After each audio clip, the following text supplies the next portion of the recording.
Hello guys, स्वागत है आप सबका। तो आज हम बात करेंगे अदानी ग्रुप की, और ये सेबी का जो है बड़ा एक्शन आज देखने को मिला। काफ़ी हिला हुआ है थोड़ा सा बाजार। अब इसका शेयरों के ऊपर क्या इफेक्ट पड़ सकता है वो देखेंगे, और साथ साथ अभी अभी ये नया अपडेट आया है। सब्सक्राइब जरूर कर लें हमारे चैनल को ऐसी ही जानकारी के लिए। निवेशक आगे क्या कर सकते हैं, क्या स्ट्रेटेजी अपना सकते हैं, वो भी हम बात करेंगे। पहले तो यहाँ पर देखें तो हेडलाइन, जिनको नहीं पता वो देखें कि अदानी ग्रुप में शेयर होल्डिंग की जानकारी नहीं देने पर इलारा और वेस्परा फंड्स को चेतावनी, और बड़ी चेतावनी दी है सेबी ने। और इन सभी शेयरों के ऊपर हमने डिटेल में चर्चा की है। तो अगर आपकी इसके अंदर होल्डिंग है तो प्लीज़ हमारे चैनल को एक बार विजिट ज़रूर करें। F&O और चार्ट जो है काफ़ी यूज़फुल रह सकते हैं, डिटेल में एनालिसिस की है। तो सब्सक्राइब करें, जुड़ जाइए हमारे साथ। सपोर्ट और रजिस्ट्रेशन जो है काफ़ी यूज़फुल रह सकते हैं। इन सभी के ऊपर हमने चर्चा लगभग की है। और यहाँ पर ज़रा देखें कि मामला है क्या। तो एक तो जो है ये सेबी ने जो है मॉरिशस के 2 फंड्स के जो है ये उनके ऊपर जो है उनको कड़ी चेतावनी दी, और इन फंड्स पर अदानी ग्रुप में निवेश से जुड़े शेयर होल्डिंग की जानकारी न देने का आरोप है। अब ये आरोप है, सबसे पहली बात है। वैसे उन्होंने अगर निवेश किया तो इट्स ओके, ये समझिए पहले। और दोपहर वाली वीडियो नहीं देखी तो ज़रूर देखें, उसके अंदर हमने डिटेल में एनालिसिस किए। तो थोड़ा सा टाइम निकाले, वो वीडियो भी ज़रूर देखें, हमारे चैनल को विजिट ज़रूर करें एक बार। तो खरीदारी की, अगर की भी होगी तो इट्स ओके, लेकिन उन्होंने जानकारी नहीं दी, आरोप ये है। और इतना बड़ा भी ये नहीं लग रहा है, सबसे पहली बात है। तो सेबी ने इन फंड्स को 2 साल से विस्तृत जानकारी देने के लिए कहा था, लेकिन उन्होंने न तो जानकारी दी और न तो कोई कारण भी नहीं बताया। एक्चुअली बात ये है। तो इस वजह से अब ये सेबी ने ये कड़ा कदम उठाया है। और अब इन फंड्स पर जो है चेतावनी क्या है ये ज़रा देखें कि जुर्माना, पहली बात। दूसरा, लाइसेंस रद्द होने का खतरा मंडरा रहा है। अब कुछ ना कुछ वो कर सकते हैं ऐसा लग रहा है, और इन्होंने कुछ रिप्लाई भी दिया है, वो भी हम देखेंगे कि सेबी जो है एक डॉक्यूमेंट्स के मुताबिक जो है इन फंड्स ने अदानी ग्रुप की कंपनियों में अपनी हिस्सेदारी के बारे में ज़रूरी खुलासे नहीं किए, जो भारतीय नियमों के तहत जो अनिवार्य है। कहा नहीं है, जैसे कि हमने बात की खरीदारी की तो वो कर सकते हैं, लेकिन वो उसको जानकारी देनी चाहिए थी, जो कि न दी। अब आगे देखें कि सेबी की जांच और हिडनबर्ग का आरोप। तो वो जो हिडनबर्ग के आरोप लगाए थे उसके यहाँ पर चर्चा हो रही है। 25% जो है पब्लिक शेयर होल्डिंग होनी चाहिए किसी भी कंपनी के अंदर। 100% अगर हो तो उसमें 75% जो है प्रमोटर रख सकते हैं, बाकी 25% मिनिमम पब्लिक की जो है होनी चाहिए शेयर होल्डिंग। और सेबी के मार्च 28 के डॉक्यूमेंट के अनुसार जो है इलारा और ये दोनों ही जो फंड हैं जो है अपनी केंद्रित हिस्सेदारी के बावजूद शेयर की विस्तृत जानकारी नहीं दी उन्होंने। और इसके अलावा इन फंड ने कुछ अदानी कंपनियों के अंदर 5% से ज़्यादा हिस्सेदारी खरीदने के बाद भी अनिवार्य खुलासा, मतलब कि सेबी को नहीं बताया। अगर बता दिया होता तो अच्छा रहता। अब ये जो है पूरा मामला है, और अब इसका निपटारा भी हो सकता है। वो आगे ज़रा देखें। मॉरिशस के अंदर में स्थित होने के बावजूद ये फंड्स जो है, मतलब कि उनको ये यहाँ पर जो है भी रजिस्टर्ड है FPI के तहत। तो इन्होंने जो है इनको भारतीय कानून का भी पालन करना चाहिए, ये सेबी का कहना है। और आगे ज़रा देखें, ये ज़रा काफ़ी इंपॉर्टेंट अभी की न्यूज़, काफ़ी इंपॉर्टेंट, के निपटारे की कोशिश और अन्य फंड्स पर भी सवाल। तो 2 सूत्रों के अनुसार एलारा और वेस्परा फंड ने क्या कहा सेबी को, ये ज़रा देखें, क्या ऑफ़र दी है।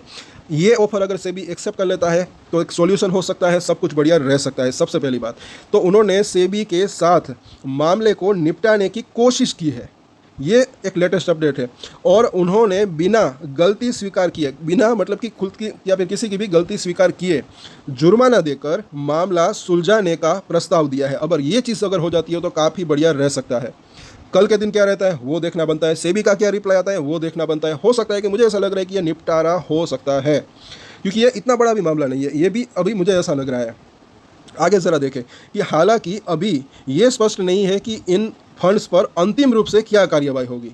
और इसके अलावा मॉरिशस के 2 अन्य फंड्स जैसे कि लोटस इन्वेस्टमेंट और LTS इन्वेस्टमेंट पर भी सेबी ने अदानी की हिस्सेदारी की जानकारी न देने का आरोप लगाया है, तो एक वो भी है।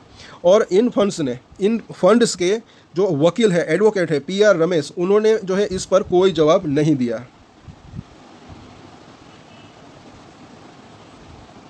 सो ओवरऑल अगर बात करें तो ऐसे मामलों में जो है ज़्यादातर ये भी हो सकता है कि निपटारा हो सकता है, जैसे कि मुझे ऐसा लग रहा है, क्योंकि खामोखा बात बढ़ाने से कुछ फ़ायदा नहीं।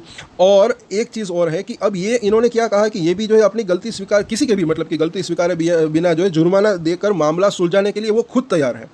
तो मतलब कि ये एक 2 रीज़न ऐसे हो सकते हैं, या तो जो है मतलब कि टेक्निकल खामी या फिर कुछ प्रॉब्लम की वजह से ये हुआ हो सकता है, या तो फिर जो है उनके पास कुछ डेटा ना हो, या फिर उस तरीके से भी ये जानकारी सिर्फ न मतलब कि उसको नहीं दी, ये एक रीज़न हो सकता है। टाइम पर जानकारी नहीं दी, उसका रीज़न भी नहीं बताया, तो ये जो है खुद ये मामले को सुलझाना चाहते हैं, तो ये मामला सुलझ सकता है ऐसा तो लग रहा है। यहाँ पर सेबी का क्या रिप्लाई आता है वो देखना बनता है। साथ साथ अगर अदानी ग्रुप का कुछ रिप्लाई आ जाए तो काफ़ी बढ़िया रह सकता है, वो भी इसके ऊपर मुझे ऐसा लग रहा है कि नज़र बनाकर रखे होंगे। सो इसका साथ साथ इसके एडवोकेट की अगर बात करें, क्योंकि काफ़ी बड़े फंड्स हैं वो, तो इसके एडवोकेट भी अब इसके अंदर इन्वॉल्व है, मतलब कि वो आ चुके हैं, तो वो भी अपना रिप्लाई अभी दे सकते हैं आगे चलकर। और आगे देखें तो अदानी ग्रुप का कॉन्फिडेंस, जो कि अमेरिकी ऊपर वहाँ पर आरोप लगे थे, अदानी ग्रुप ने उसके ऊपर जो है बेबुनियाद बताते हुए उसका खंडन किया था। ये आखिर एक अपडेट है, तो ये जो इसका कॉन्फिडेंस है वो मुझे काफ़ी बेहतर लग रहा है, अच्छा लग रहा है। तो ये जो सेबी की अगर बात करें तो हो सकता है कि इसका सॉल्यूशन जो है ये सुलझ सकता है, क्योंकि खुद ये फंड जो है सामने से ऑफर दे रहे हैं। तो ये एक जो है एक काफ़ी अच्छी एक अपडेट इसको कह सकते हैं। तो सब कुछ बढ़िया हो जाता है तो काफ़ी बेहतर रह सकता है। और जैसे कि मैंने कहा कि ऐसे मामले जो है ज़्यादातर इस तरीके से सुलझ सकते हैं, छोटा मोटा जुर्माना या फिर पेनल्टी लग सकती है। ओवरऑल अगर बात करें ऐसा हो सकता है।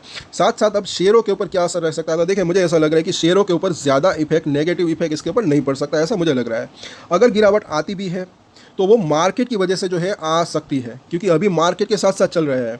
अभी कई शेयरों के सपोर्ट एरिया पास ही दिख रहे हैं। हाँ, अगर मार्केट के अंदर ज़्यादा गिरावट आती है तो और गिरावट की संभावना रह सकती है। बाकी साथ साथ कई शेयरों के अंदर एक नीचे से अच्छी खासी तेज़ी भी आ चुकी थी, तो एक बहाना भी चाहिए था थोड़ा नीचे आने का। जैसे कि हमने पिछले हफ्ते भी बात की थी कि थोड़ा करेक्शन आ सकता है, आज थोड़ा सा आ गया, कल अगर थोड़ा सा आता है तो सपोर्ट के ऊपर नज़र रख सकते हैं।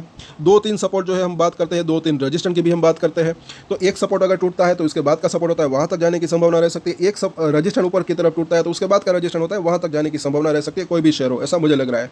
और कई बार मैंने वो भी कहा है, इसको भी ज़रा समझिए कि अगर आपको ट्रेड करना है, चाहे बाय कर रहे चाहे सेल करना हो, तो थोड़ा थोड़ा करके खरीदना है। मतलब कि एटलीस्ट 50-50% करके अगर आप खरीदते हैं, या फिर 1/3 30% करके आप खरीदते हैं, इस तरीके से 3 भागों में, 2 भागों में, या फिर बेचने में भी उसी तरीके से, तो वो एक अच्छी स्ट्रेटेजी रह सकती है। भले इसके अंदर मुनाफा कम मिल सकता है, लेकिन रिस्क जो होता है वो भी कम रह सकता है।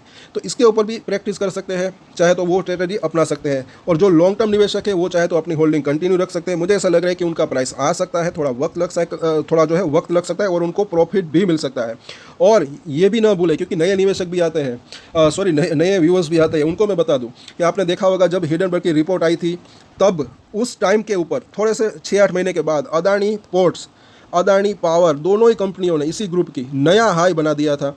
तो जिस भी कंपनियों के फंडामेंटल जो है अच्छे हैं, उसके अंदर तेज़ी की संभावना रह सकती है। और कई शेयरों के अंदर, लगभग सभी शेयरों के अंदर मुझे ऐसा लग रहा है कि उसके फंडामेंटल अच्छे हैं।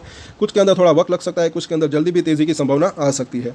तो सभी शेयरों के ऊपर हमने चर्चा की है, एनालिसिस की है डीपली। कल भी जो है शेयर के ऊपर चर्चा करेंगे, तो हमारे चैनल को विजिट ज़रूर करें अगर आप नए हैं। अगर आज कुछ कल के दिन के लिए पॉसिबल ब्रेकआउट स्टॉक्स हो गए, चाहे इंट्राडे चाहे इस हफ्ते के लिए, तो वो भी हम शेयर करेंगे। तो सब्सक्राइब और अपने दोस्तों के साथ शेयर ज़रूर करा करें, ईमानदारी से सपोर्ट करें हमें, विनय इक्विटी फैमिली को चलिए बड़ा बनाते हैं। सो आज के वीडियो में इतना ही। और अगर आपको कुछ ऑनलाइन प्रोडक्ट्स बाय करने हैं तो वीडियो को टच करके यहाँ पर आपको जो है देखने को मिलेंगे प्रोडक्ट, वहाँ पर आप अपने मर्जी के प्रोडक्ट्स भी सर्च करके खरीद सकते हैं। और एक स्टैंडर्ड डिस्क्लेमर जो कि मैं हमेशा देता हूँ, आप कोई भी रेट ले उससे पहले अपनी रिसर्च करें, अपने फाइनेंशियल एडवाइजर की सलाह ले, उसके बाद ही कोई डिसीजन ले। और डिसीजन ले तो उसकी जिम्मेदारी मैच्योरिटी के साथ खुद ही ले। ये वीडियो मैंने एजुकेशन पर्पस के लिए बनाई, मेरी तरफ से कोई भी बाय या सेल की रिकमेंडेशन नहीं है। Thank you.